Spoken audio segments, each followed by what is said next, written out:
Trump drops the anvil on Dems after learning Kavanaugh accuser was faking.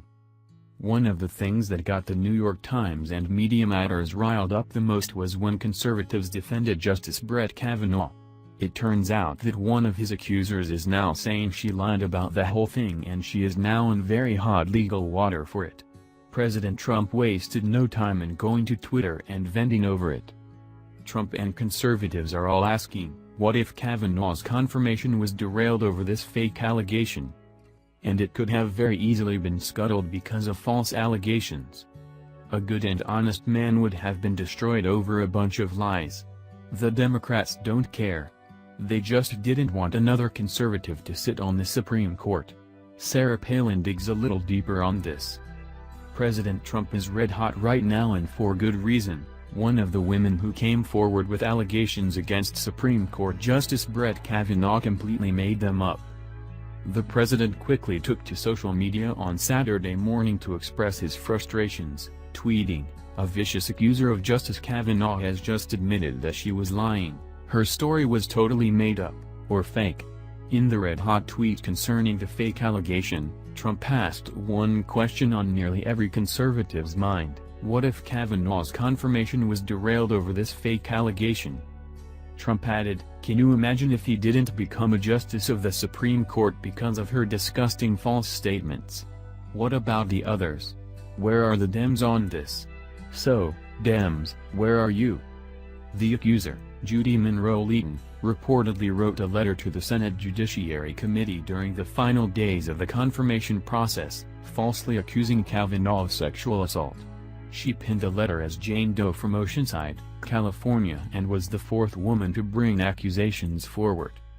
The Washington Examiner reports Monroe-Leighton now admits the accusation was fake, and the Senate Judiciary Committee Chairman Chuck Grassley is referring the false testimony to FBI. Will she now be facing an FBI investigation of her own?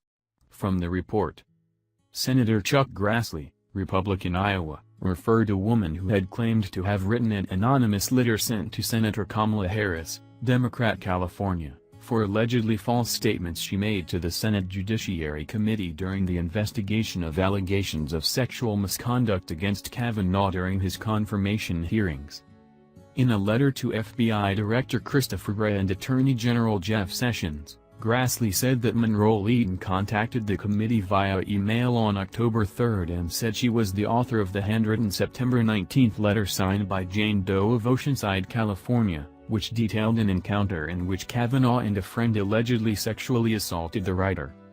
USA Today reports Monroe-Leighton was frustrated over the nominee and the decision to move forward with the confirmation process despite previous allegations of sexual harassment and sexual assault. Here's more. Kavanaugh was questioned about the letter in September under oath and categorically denied the allegations.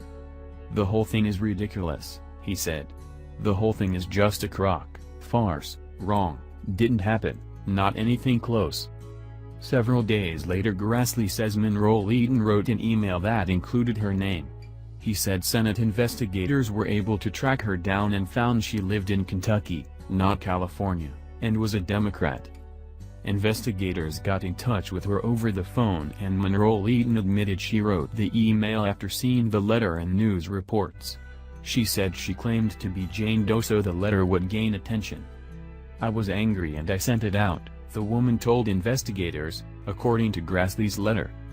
In the letter Grassley sent to the Justice Department and the FBI, he said, "The committee is grateful to citizens who come forward with relevant information in good faith, even if they are not 100% sure about what they know. But when individuals intentionally mislead the committee, they divert committee resources during time-sensitive investigations and materially impede our work. Such acts are not only unfair, they are potentially illegal."